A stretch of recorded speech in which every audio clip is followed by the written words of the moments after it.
Hello, listen, do you feel like, you're not making progress with your spoken English? Like you're stuck? Well, today I'm going to help you. I'm going to give you 5 tips, right? 5 simple things you can do every day that will help improve your spoken English and help you get, unstuck so you can do really well on the IELTS speaking test. Are you ready? Then come with me.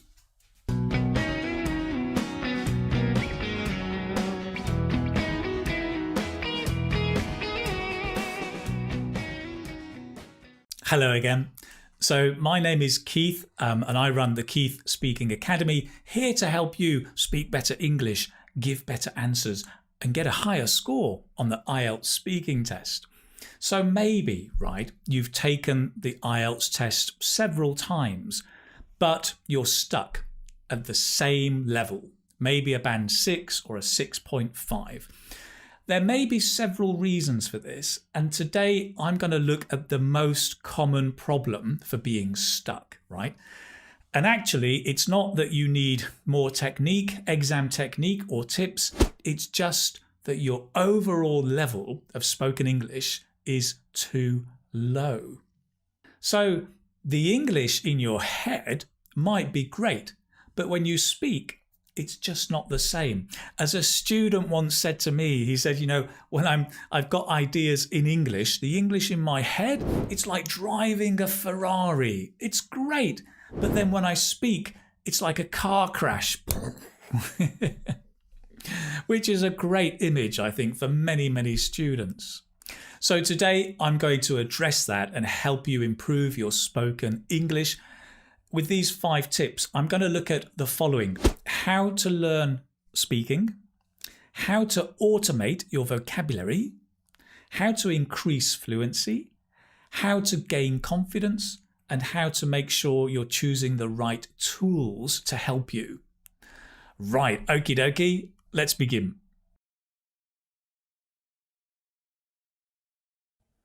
So first of all, how to learn speaking, or how to learn how to speak. The most important tip here, I think, is to learn speaking by listening. Unfortunately, many students around the world learn speaking with books, by looking at words, by reading and reading aloud. And why? Well, probably because their teachers told them. And the reason their teachers told them is because they learnt that at school too. And I think one reason is in the past, there was no access to the native speaker voice, right? But the world has changed. And unfortunately, education has not changed, but it needs to. Why is this important? Because the speaking and writing are 2 different systems, right? A bit of history to explain. I like history. We have been speaking, for over 10,000 years. We have only been writing for maybe 4,000 or 5,000 years, right? We began writing with the Egyptians and the Sumerians with their cuneiforms in about 3000 BC. Speaking came first. Writing was a way to capture what we say. And grammar is a way to capture what we speak. And it does a pretty good job, but it's not perfect. And yet still so many people choose the books to help them learn to speak. It's the other way round, right? We should start with the speaking and the listening, and the books come later. It's a bit like, imagine, Messi, the football player, comes knocking on your door with his football, and he says, "Hey, Keith, would you like to come and play football with me?" And you go, "No, actually, I'm just going to stay at home and read this book about football." What? Why would you choose to read about it when you can be doing it, and learning really well? I mean, the book can be useful maybe later, but start with the doing, Start with the listening and the speaking, and the writing comes later. Learning by listening, if I haven't convinced you, let me finish with convincing you. Learning by listening has the following benefits, right? First of all, you learn natural spoken English. You know that the language is spoken, not written. You learn pronunciation.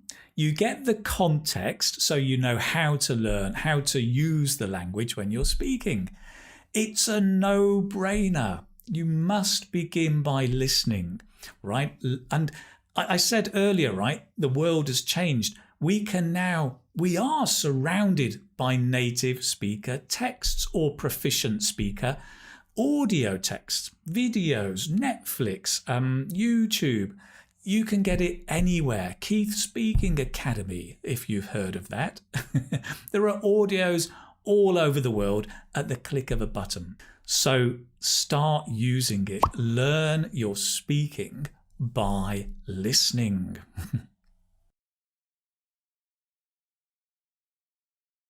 Okay, number 2, how to automate vocabulary. I love that word, automate. Great word. Keith, yes? What does automate mean? It's a good question, and I'm glad you asked.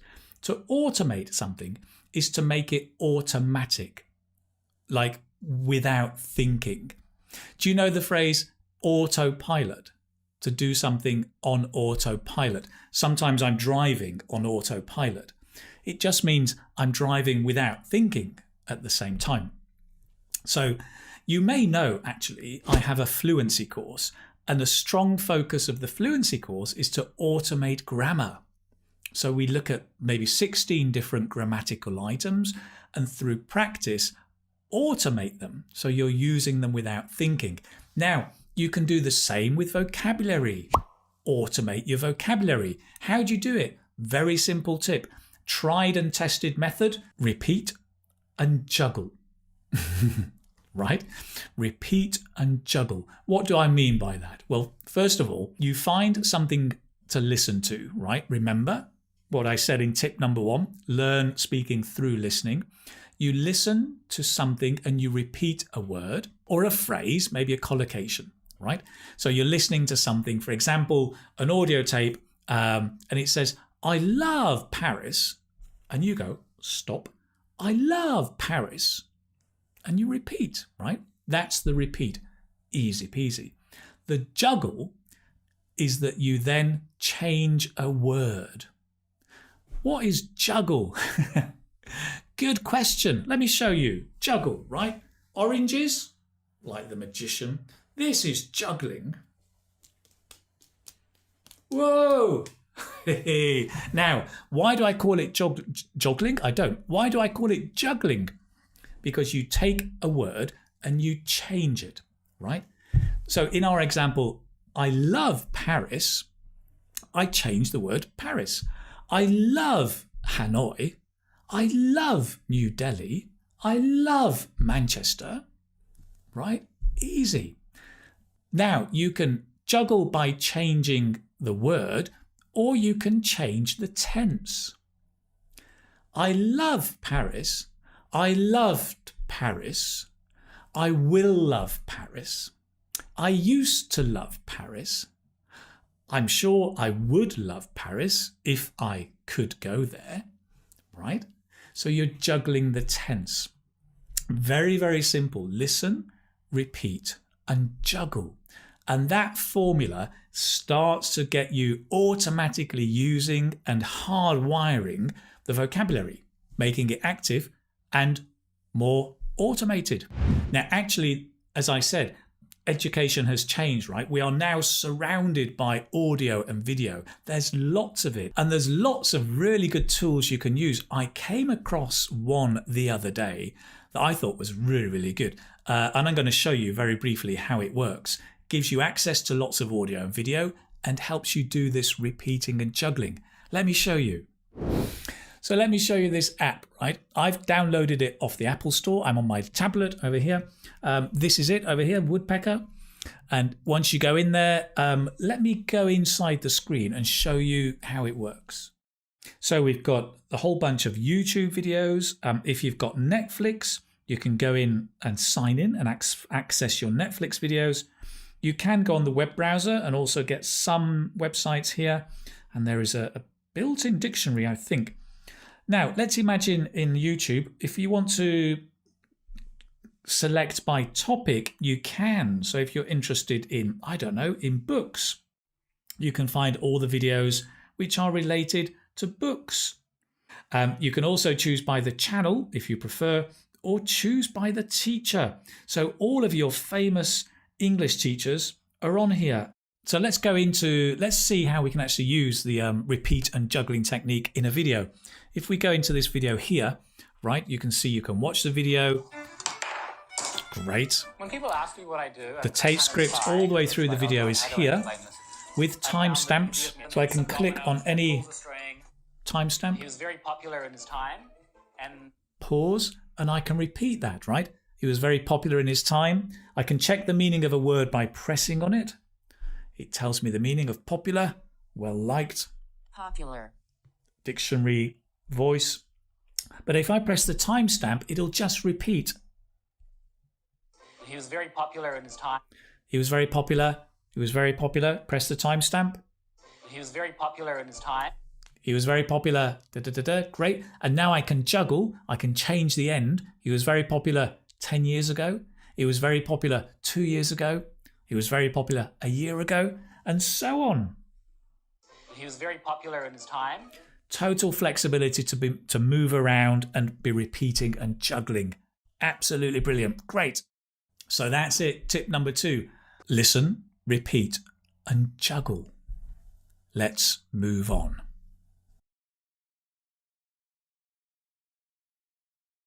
Right, number 3, how to increase your fluency when speaking. So the tip here is focus on chunks. So what are chunks, you ask? Chunks are pieces of language, typically 2 words together, or maybe 3 or 4 words that go together normally. So your chunks may be, for example, collocations like heavy rain, right? We don't say big rain, we say heavy rain. These words go together like friends, they stick together. Chunks could be idiomatic expressions like kick the bucket, right? Meaning to die. He kicked the bucket, kick the bucket. It could be a filler, like on top of that, right? When we say on top of that, you don't want to be thinking, is it in top, on top of this, on top of that? You don't want to be thinking, you want a ready-made chunk on top of that. So you learn the chunk without thinking about all the words. And this, as you can imagine, speeds up your fluency. I mean, take collocations. Let's take the word shopping, for example, right? When you learn the word shopping, you should also learn some common collocations, right?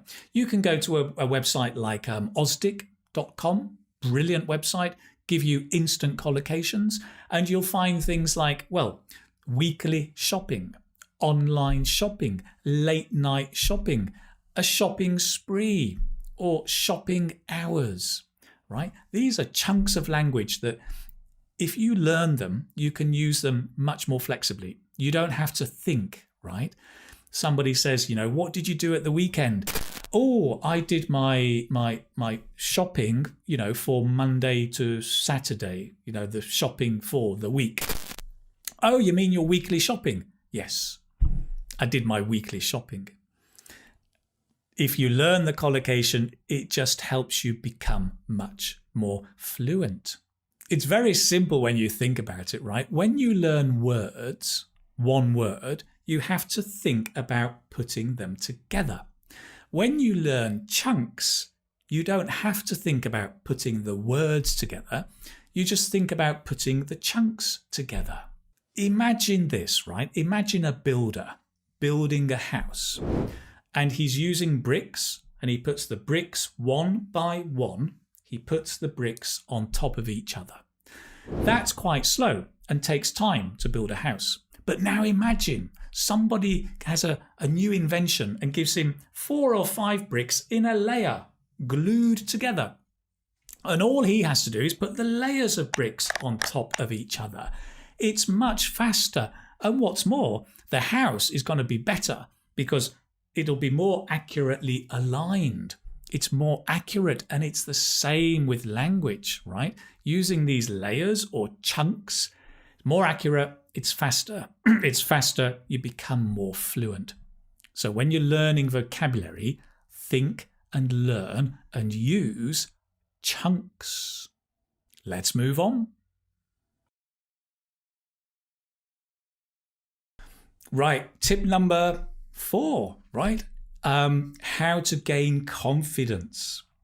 Well, here, my tip for you is push your comfort zone. Your comfort zone is the area of doing things where you feel comfortable. So maybe you learn English by watching a film. You're comfortable. You read a book. You're comfortable. But then somebody says, well, listen, why don't you record your voice? Oh, no. I'm not very comfortable. No. Oh, why don't you get a speaking partner on Facebook? Oh, no. No. I'm not comfortable with that. Why don't you go and join the classes down the road? Oh, no. I'm not comfortable with that. And so there's almost a fear, if you like, of breaking your comfort zone. But when you use English in the world, you are going to have to interact with other people, speak to strangers, be nervous, make mistakes, have other people sometimes laugh at your mistakes. It's going to happen, so get used to it. And believe it or not, when you do the IELTS speaking test, you do it with a real person. Yes, the examiners are real people. And you will have to get used to being nervous, get used to making mistakes in front of them, get used to those feelings of being uncomfortable. How do you get used to it? Push your comfort zone. Do these things that make you uncomfortable, right? And I think one of the best things you can do really is practice with other people. Yes, you can practice speaking on your own. That's great. But to take your confidence up to the next level, you should practice with other people. You know, I'm a big fan of platforms like iTalki and Cambly or Facebook for finding, speaking partners. But by doing that, you're going to be practicing with other people. Yes, you will feel uncomfortable, but the great news is you will get used to feeling uncomfortable. You'll get used to feeling nervous. You'll get used to making mistakes in front of other people. And then by pushing your comfort zone, you'll be in a much stronger position and have more confidence to face the IELTS examiner on test day. So go out and push your comfort zone. Good. Talking of tools, let's move on to the next tip number 5. It's all about tools. Right, tip number 5, all about choosing the right tools, right? My suggestion here, tip number 5, is immerse yourself in natural spoken English. It's all well and good, right? Having a course book, having a teacher, and practicing with English, which is for students. But it's really important you don't forget the real world and that you also engage and immerse yourself in natural spoken English, which is not for students, which is used by not normal people, by native speakers or proficient level speakers of English. Why is this important? Well, because teachers are great, right? But teachers and course books normally limit the language they expose you to. They speak slowly, they correct you, they're polite, they encourage you. It's kind of an artificial bubble where you can build up your confidence, and that's great. But also the real world is a bit different, right? People are not so polite. They may not correct you. They speak quickly. They expect you to understand. There is no mercy. In the IELTS speaking test, you must answer straight away. So there's pressure, right? So I think have the teacher, the course and the book, that's great. But also make sure you're immersing yourself in spoken English.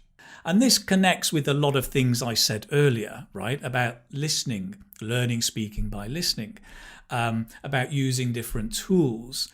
So nowadays, there is so much opportunity. And I'm sure you know through videos and podcasts that you can find on the internet, on your television, or through your radio, if you still have a radio. Call me old-fashioned, if you will. But there's lots of opportunity to be listening and watching. I think it's great to be looking at news broadcasts, current affair shows, chat shows, interviews with people, great natural English. TED Talks can be great. Obviously, films are good.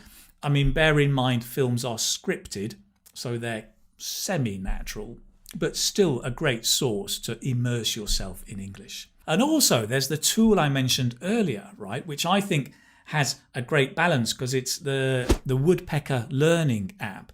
It gives you not only access to ESL stuff, so stuff for students, but also the real world stuff. You get access, I think, to hundreds of thousands of videos that you can choose from on the app and be watching them all in one place. Lots of them have got subtitles, right? So that gives you the support if you want the written support. But it's a great opportunity to submerge yourself or immerse yourself in the natural English language. Go and check it out. I'll put a link in the notes below. You can go and download it. It's out on Google and Apple. Go and have a look and let me know. Here you go. Let me know in the comments below what you're watching on that app now to help improve your English. Go and check it out. It's free, of course. Lovely. Let's move on. So listen, those are my 5 tips to help you improve your English speaking skills. So we've looked at how to learn speaking by listening, how to automate vocabulary, repeat and juggle, how to increase fluency with those chunks, how to gain confidence by pushing your comfort zone, and how to use the right tools and immerse yourself in English. Great. And I mean, remember, these are tips, but it needs day-to-day practice. Be patient, but be persistent. Keep practicing day after day. That's what it's really all about, because we're talking about increasing your overall level of English. It takes time, but it's fun. It's great. And I hope with these tips, it will help you maybe move from being a struggling IELTS student to being a successful IELTS speaker. Now that would be nice, wouldn't it? Great. That's it. Please do subscribe. Remember to turn on notifications on YouTube so you can find out about my upcoming videos. Do leave me a comment below. Let me know what you're watching or listening to help improve your English today. Brilliant. As always, it's been fun and a pleasure. Take care, my friend. Bye-bye now.